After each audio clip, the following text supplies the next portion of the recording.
Aujourd'hui, c'est l'épisode 5 déjà. Il y a 2 semaines, on avait fait un cas concret sur le test de marche 6 minutes avec le patient dont nous avait parlé Julie.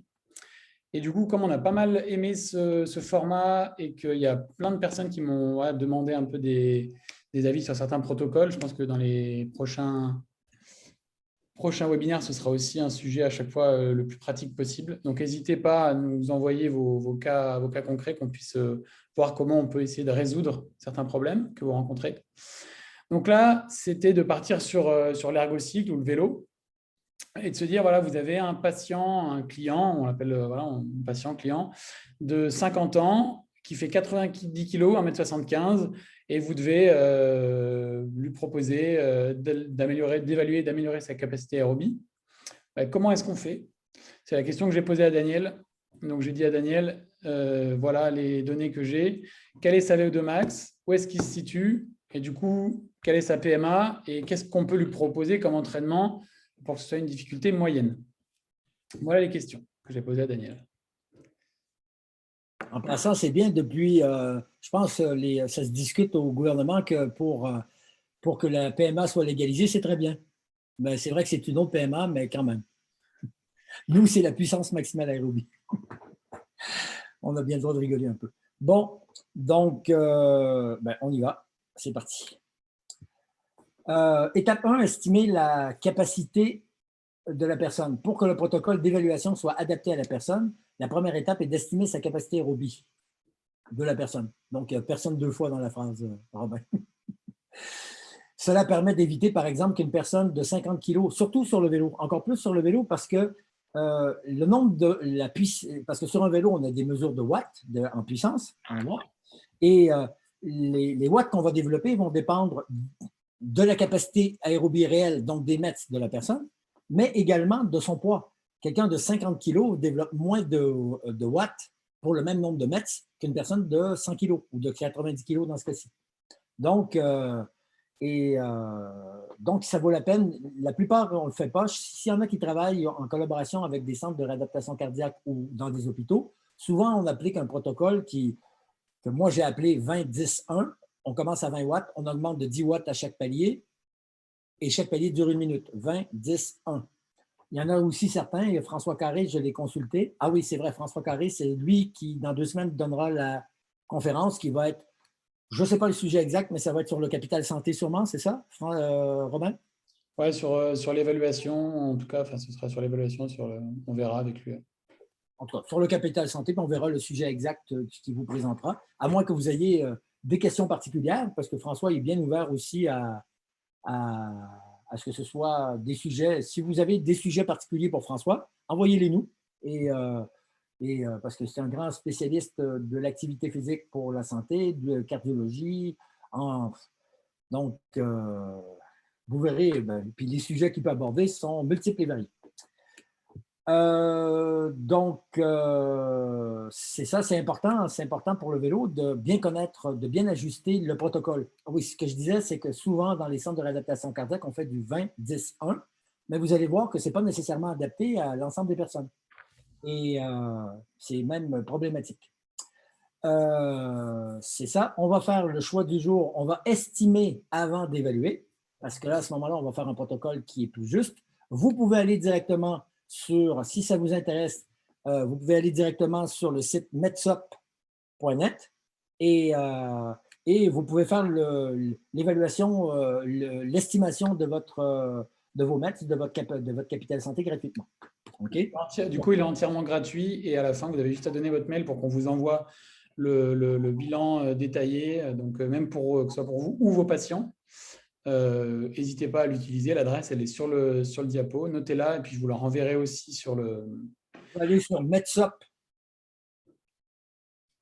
Oui, mais j'aimerais mieux qu'ils aillent sur Metsop et qu'ils aillent sur notre site avant, puis plutôt que directement là-dessus. Vous pouvez faire les deux, directement là-dessus ou aller sur metsop.com.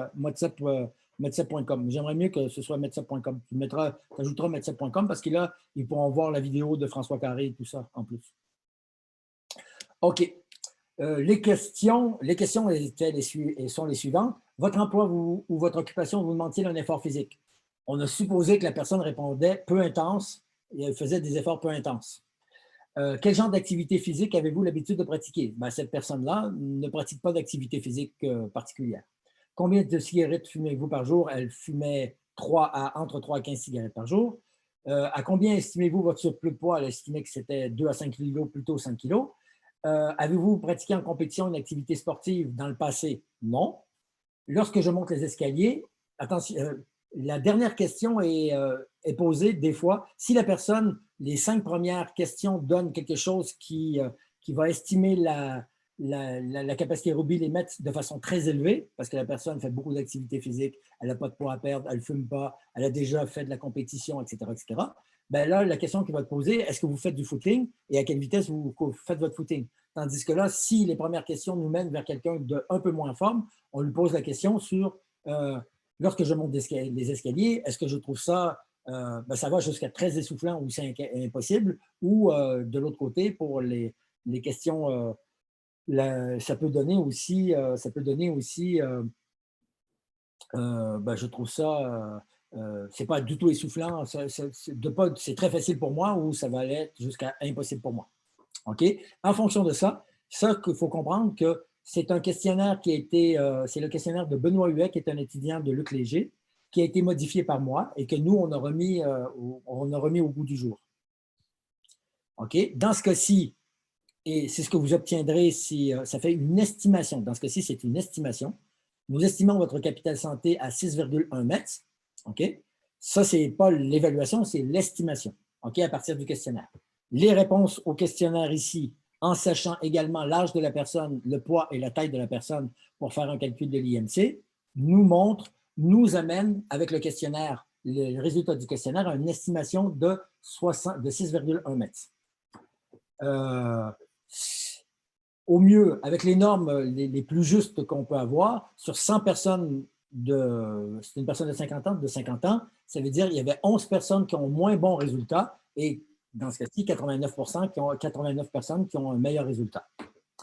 Si, avec les échelles qu'on vous a déjà présentées, il me semble, le 6,1 mètres pour quelqu'un de 50 ans, ce n'est pas une limitation sévère, c'est une limitation modérée.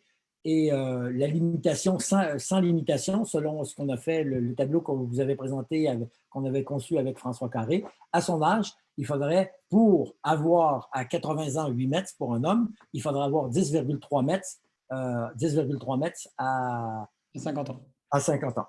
Et le capital santé optimal, qui semble pouvoir être atteint si quelqu'un s'entraînait très sérieusement à 50 ans. Attention, les meilleurs à 50 ans, je ne sais pas si vous le savez, le record du marathon à 50 ans de mémoire, c'est 2h17-18 au marathon pour un homme, puis je ne sais pas c'est combien pour une femme, mais il y a des personnes qui ont 23-24 mètres. Okay? Mais disons que dans la catégorie haute des sportifs, puis où est-ce que si les gens s'entraînaient sérieusement, puis ce n'est pas l'objectif nécessairement, mais s'ils s'entraînaient sérieusement pour être vraiment au meilleur de leur forme, il y a une bonne partie de la population qui pourrait atteindre 14,8 mètres. C'est ce qu'on entend par capital santé optimal. OK, il y en a qui l'ont par l'hérédité et le talent, il y en a qui l'ont par l'entraînement. OK, si vous avez des questions, n'oubliez pas, levez la main et relayez à Robin.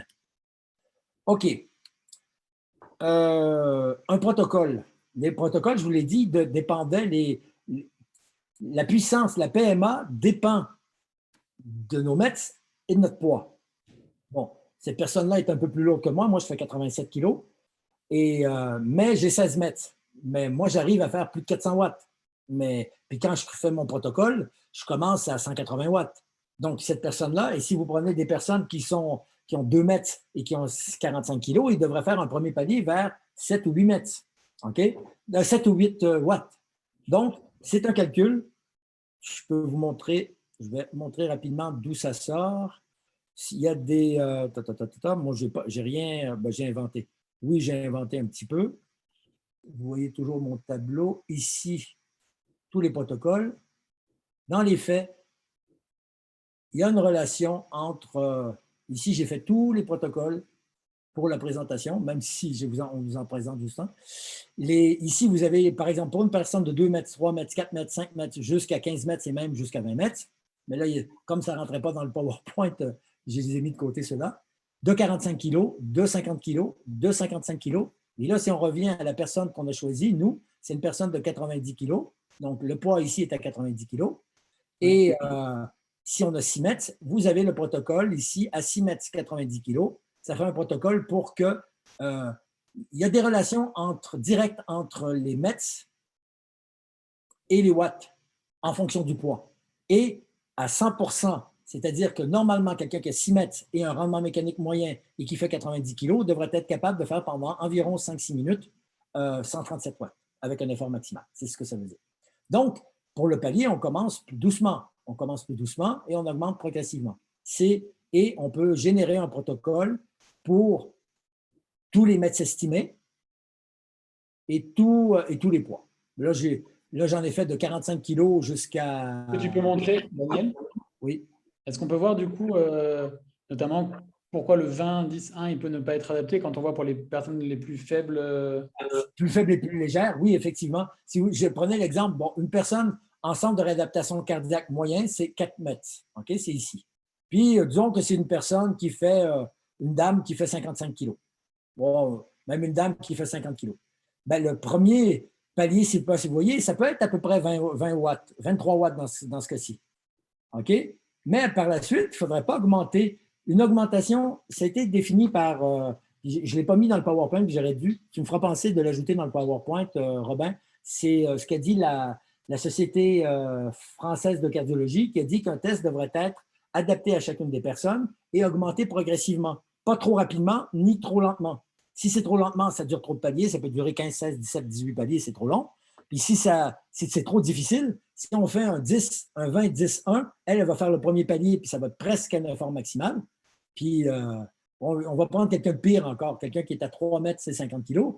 Ben, elle va faire un premier palier à 15 kilos, puis à 15 watts, puis elle va s'arrêter à 31 watts, à 30 watts à peu près. Donc, elle fait le premier palier, c'est déjà très difficile. Elle fait le deuxième palier qui est à 30 watts et c'est fini. C'est pas… Et normalement, lorsqu'on fait un test, pour pouvoir faire une exploration puis avoir une meilleure idée, ça prend 4, 5, 6 paliers au moins. Pas 15, 16 paliers, mais pas un ou deux paliers. Et si on prend des personnes à l'extrême, des personnes, et ça existe, on l'a vu la semaine dernière, il y a 2 semaines avec Julie, ben, si c'est quelqu'un qui a ici j'ai mis 2 mètres, c'est même pas les 1,8 mètres, mais puis qui faisait 45 kilos, ben, il faudrait commencer à 7 mètres, puis 8 mètres, puis 10 mètres, puis 11 mètres, puis 12 mètres. Il faudrait augmenter de 1 watt ou 2 par palier et non pas de 10 watts. C'est comme ça. Et pour certaines autres personnes, dont la personne dont on parlait tout à l'heure, si on commence, vous voyez ici la personne de 90 kilos dont on parle, elle peut se rendre jusqu'à, si elle a vraiment 6 mètres, ça peut se rendre à 137 watts. Donc, vous imaginez, on commence à 20 watts, 10 watts, 10 watts, 10 watts, 10 watts, 10 watts, 10 watts, 10 watts. Ça va prendre 12-13 paliers. C'est trop long. C'est beaucoup trop long. Vous voyez ici qu'on augmente. C'est quoi le problème si c'est trop long ou trop court? Ça a été défini. Si on fait un effort trop long, dans les faits, si on fait les calculs, puis s'il y a des personnes qui veulent avoir une réponse très exacte sur les calculs, je pourrais la donner, mais à la fin, si on fait un protocole trop long, dans les faits, on va sous-estimer la capacité aérobie. Si on fait un protocole trop court, on va la surestimer. Et aussi, surtout pour les protocoles trop courts, ben, ce qui va se passer, c'est qu'on va choquer la personne dès le début. Si la personne vaut 137 watts, faire 69 watts au premier palier, c'est possible. Ça va? Et tandis que si on demande 20 watts à la personne qui est ici, là, qui vaut 2 mètres, 20 watts, ben, de toute façon, elle n'est pas capable. Sa PMA est à 14 watts. Donc, c'est trop court. On lui… Dites-le pour vous. Supposons que vous avez 15 km/h de VMA. Ben, OK, vous avez fait 15 km/h pendant 2 minutes. Sans échauffement. C'est hallucinant, c'est beaucoup trop difficile. Mais on ne s'en aperçoit pas, mais pour des personnes qui ont 2 mètres et qui font 45 kilos, faire 20 watts, c'est comme faire un 400 mètres pour vous. C'est des efforts qui peuvent tenir, mais pas sur quelques minutes, mais sur quelques secondes. 10, 20, 30 secondes, ils sont finis. C'est comme ça. OK? Donc, ce n'est pas adapté. Ce n'est pas adapté, c'est même dangereux. C'est même dangereux de faire le même protocole. Vous voyez ici, là, c'est les extrêmes. évidemment. Mais ici, on pourrait commencer à 7 watts, puis pour quelqu'un qui a 15 mètres, c'est 100 kilos, disons, il faudrait commencer à 214 watts. Donc, vous voyez, et son premier palier est beaucoup plus élevé que son dernier palier. C'est comme ça. Mais donc, il faut faire vraiment attention d'adapter les protocoles. Ça, en passant, j'ai fait ça aujourd'hui pour vous. Hein? J'ai fait ça aujourd'hui pour vous. Donc, et c'est basé sur une relation connue, que ce n'est pas moi qui ai inventé, entre les watts et la consommation d'oxygène. C'est tout. Il y a une relation connue qui n'est pas parfaite, mais avec un coefficient de corrélation très élevé, donc on peut s'en servir. Je reviens au PowerPoint. Hop. Donc, le protocole qui pourrait être adopté, ça, c'est un protocole aussi qui arrive à ça, normalement, avec la formule dont je vous ai parlé. Je pourrais vous l'envoyer si vous voulez, là, c'est pas moi qui l'ai inventé. Ça donne 137 watts pour quelqu'un qui aurait 6 mètres et 90 kilos. Hein?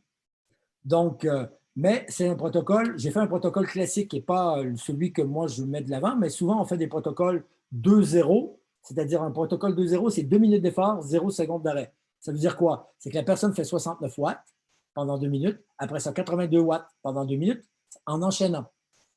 96 watts pendant 3 minutes, pendant 2 minutes, puis après ça, on enchaîne jusqu'à temps que la personne ne puisse plus ou ne veuille plus. Ça, tu réponds tout à fait à la question qu'il y avait dans le chat de Françoise qui demandait de confirmer la durée des paliers. Donc, du coup, sur le 20-10-1, c'est un test continu où il n'y a pas de repos. Et les paliers durent 1 minute et on augmente de 10 watts en 10 watts. Et là, sur le protocole, Daniel, tu viens de le dire, soit le 2-0, c'est 2 minutes et il n'y a pas de récup, soit 3 minutes et c'est 1 minute. Fort, 1 minute de récupération. Inactive. Mais il y a plusieurs types de protocoles. Moi, ce n'est pas les protocoles que j'utilise, mais ça, c'est des protocoles. Par exemple, le 2-0, c'est le protocole qui est utilisé dans le test léger-bouché, le test de piste de l'Université de Montréal, le premier test de VMA plus intelligent qui a été mis de l'avant par Luc Léger en fin des années 70. Okay? Puis le 3-1, c'est un protocole qui est adopté par c'est un protocole qui est adopté par l'équipe de Georges Cazorla, qui est à la retraite maintenant, qui était à l'Université de Bordeaux. Donc, et si les paliers sont raisonnables, ça va. Pour des personnes qui ont 6 mètres et plus, c'est bon. Pour des personnes qui auraient 2-3 mètres, à n'importe quel effort, faire 3 minutes d'effort, c'est trop long. Donc, il y aura d'autres protocoles qui seraient possibles aussi. Mais là, on reste sur des protocoles classiques. Pour cette personne-là, c'est possible. On suppose que la personne a complété le palier 6, mais je ne sais pas, j'aimerais avoir votre avis. Est-ce que tu peux faire un sondage? Oui, je dois pouvoir faire un sondage, je vais regarder. Pour une personne, qui a des petits soucis de santé, dont l'estimation est 6 mètres, qui est plutôt sédentaire, qui a 50 ans, est-ce que vous trouvez que c'est une bonne idée de faire un test à effort maximal? Je pose la question, oui ou non. Vous répondez, vous pouvez juste poser la question, est-ce que c'est une bonne idée de faire un test? Est-ce que vous suggérez plutôt non, dites plutôt test max ou test sous max. Qu'est-ce que vous suggérez? Test max ou test sous max? En tout cas. J'ai réussi, c'est incroyable, mais j'ai bien réussi, c'est bon. Donc, vous répondez, et lorsque vous répondez oui, vous pensez que c'est oui, et lorsque vous répondez non, ça veut dire qu'on suggère plutôt un test sous max. J'attends les réponses. Tout le monde a 7 réponses sur 16, essayez au maximum de répondre pour qu'on puisse avoir une idée et qu'on puisse aussi ouvrir le débat, c'est le but.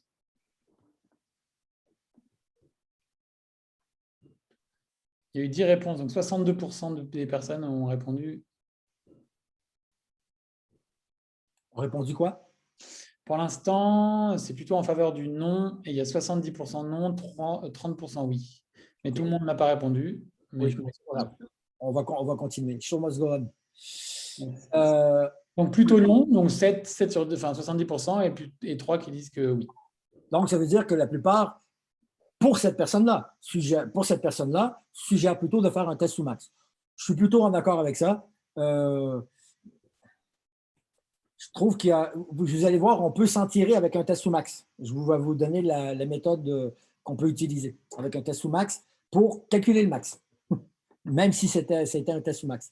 Parce que c'est arrivé, je pense que vous en avez déjà parlé, mais je vais en reparler une autre fois. René Goscinny, premier auteur d'Astérix, est mort suite à un test à l'effort max, et mon oncle est mort suite à un test à l'effort max. Est-ce que ça arrive souvent? Non. Il faut dire, ça n'arrive pas souvent, mais ça arrive.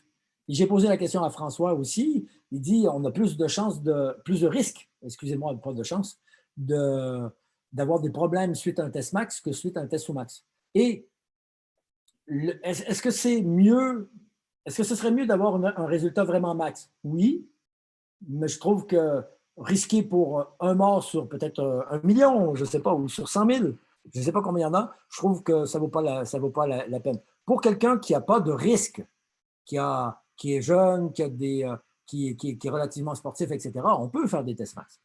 Récemment, parce que là, j'entraîne Robin il vous en parlera s'il veut, mais je l'entraîne pour le 800 mètres. Et est-ce qu'il a fait un test max? Je pense qu'il a fait des tests max. Mais il y a 27 ans, puis il est à presque 20 mètres. Donc, je ne vois pas, puis il n'y a pas de facteur de risque.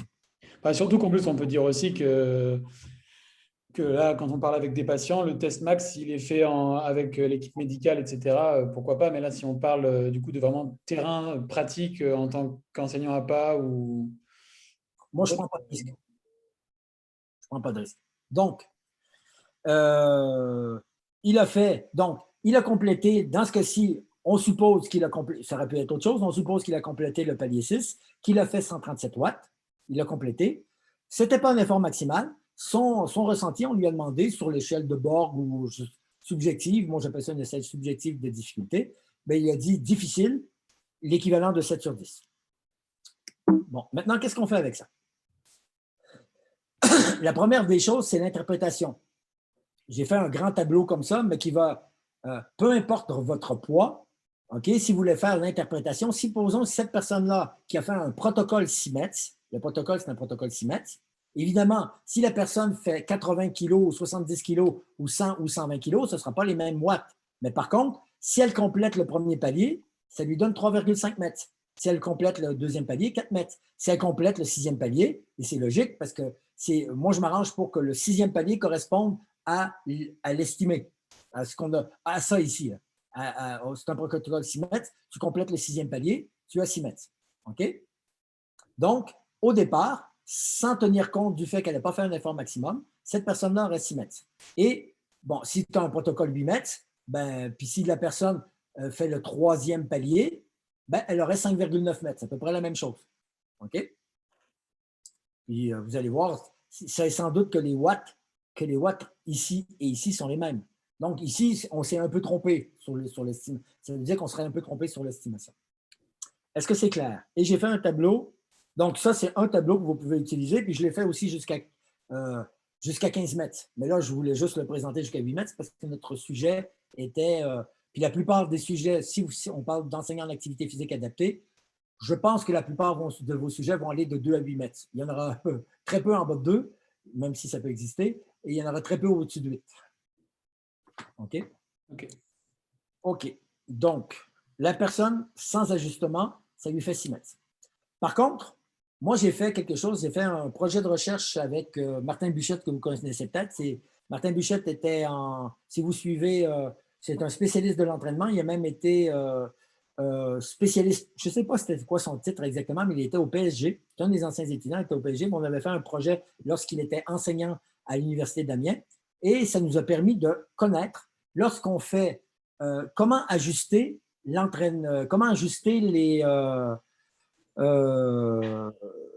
mètres en fonction en fonction d'une échelle numérique ou d'une échelle de difficulté subjective. Est-ce que ça, c'est parfait? Non. Lorsqu'on est à 100%, lorsqu'on fait un effort maximum, on est sûr d'avoir le maximum. Ça, c'est sûr. Si la personne nous dit, on la croit, elle dit, je suis allé au maximum de mes possibilités, donc c'est son maximum. Par contre, ce qu'on a fait, c'est qu'on avait une trentaine, une quarantaine de sujets et on leur a demandé, ils sont allés jusqu'au max, mais on leur a demandé à chaque palier qu'ils faisaient où est-ce qu'ils étaient. À partir de cette information-là, on a pu avoir ce tableau-là. Et on s'est aperçu que lorsque quelqu'un dit que c'est difficile, en moyenne, il fallait multiplier le résultat qu'on avait par 110%. Et ça donne le bon résultat. Donc, ça lui ferait, à cette personne-là, 6 mètres fois 110%, donc 6,6 mètres de VO2 max. Et ça lui ferait 137 watts fois 110%, 150 watts de PMA. Est-ce que c'est clair pour tout le monde? Puis, évidemment, vous allez avoir le PowerPoint, donc vous pourrez faire vos propres calculs également.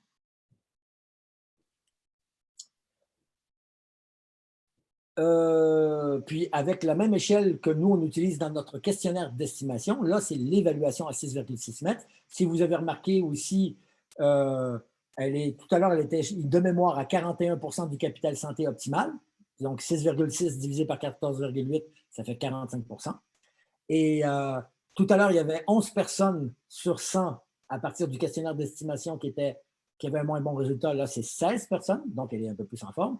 Et vous voyez que sur l'échelle ici, ben, elle était plutôt ici dans la moyenne de la limitation modérée, tandis que là, elle est dans le haut de la limitation modérée. Par contre, le reste, ça n'a pas changé. OK? C'est normal, c'est les mêmes personnes. Bon, je reviens à ce qu'on avait dit, je pense, lors du deuxième ou troisième séminaire, je ne sais pas, là, deuxième ou troisième. Exactement la même diapo, hein, c'est ce qu'on avait dit, ouais, il y a deux webinaires. Il y a 2 webinaires, donc au troisième webinaire. Par expérience, on sait qu'on peut faire à difficulté moyenne 10 fois 30-30 à 100% de la PMA ou de sa VMA. OK? Ou 6 fois 60 secondes avec 60 secondes de repos à 95% de sa PMA ou de sa VMA. Pour le continu, c'est plus variable. Bon, c'est ça, on en a parlé. C'est plutôt 50-60% pour des débutants et pour un marathonien, 80%. Pour cette personne-là, on a mis 25, on a dit 30-30 puis on met 25 ici. Tu le changeras. Tu changeras.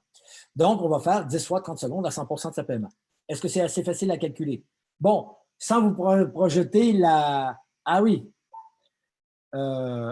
Ici, il nous manque une… Ah oui, c'est ça. Donc, on a sa PMA qui est vous avez remarqué, qui est à 150 watts. Moi, je pense que la question, je n'ai même pas besoin de vous demander, parce que si j'ai pris un exemple facile, je n'ai pas pris 95%, j'ai pris 100%. À combien de watts doit-elle faire ces 30 secondes? Je pense que ce n'est pas trop difficile. 10 fois 30 secondes avec 30 secondes de repos, inactif, à 100% de sa PMA. Sa PMA était de… Tu n'as pas changé, je t'avais dit de changer 50 watts. Tu modifieras les petites modifications parce qu'on avait fait un calcul. Dans les faits, ça donnait 150,7. Bon, j'ai dit, mets 150 à la place de 151, ça va être moins compliqué.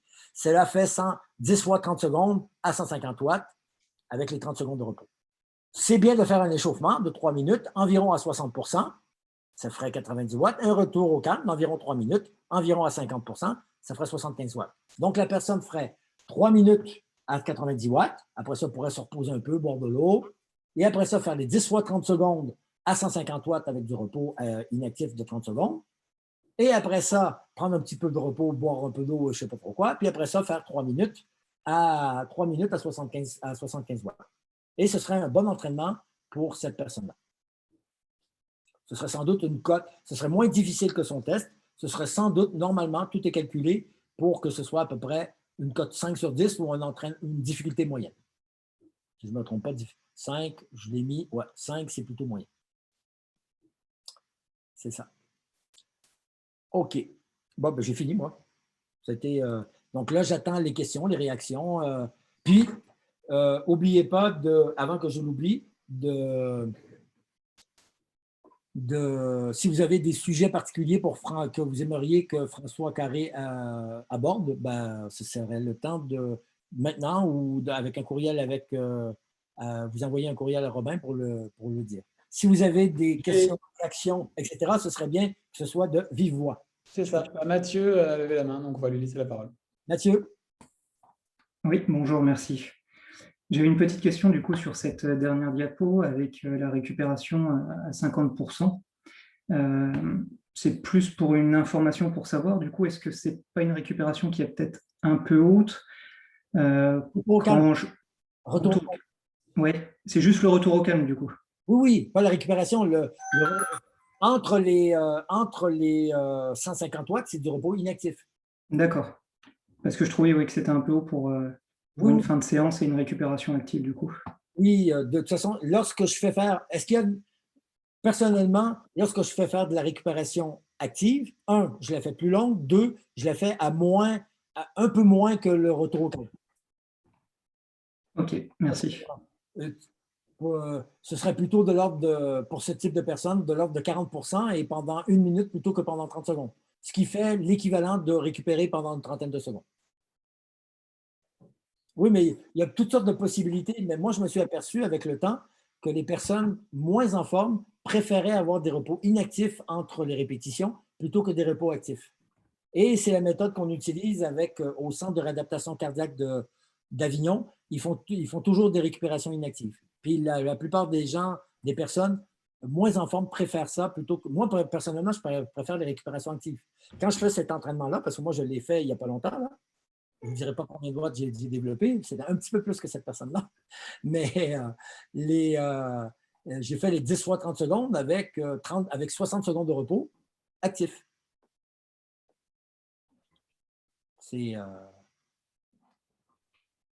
Mais comme j'ai 16 mètres et je fais 87 kilos, ben ça donne 400 à 420 watts.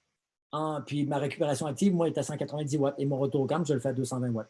Puis mon échauffement, je le fais à 240 watts. Donc, il faut toujours que ce soit adapté au poids et au mètre de la personne. Ok, est-ce qu'il y a d'autres réactions? Merci Mathieu pour ta question, ta remarque. Oui, mais on dit bien retour au calme. Hein, c'est le retour au calme, c'est à la fin, pas entre les répétitions. Hein. Le retour au calme, pour moi, c'est après. Puis le repos, qui peut être actif ou inactif, c'est pendant la période d'entraînement.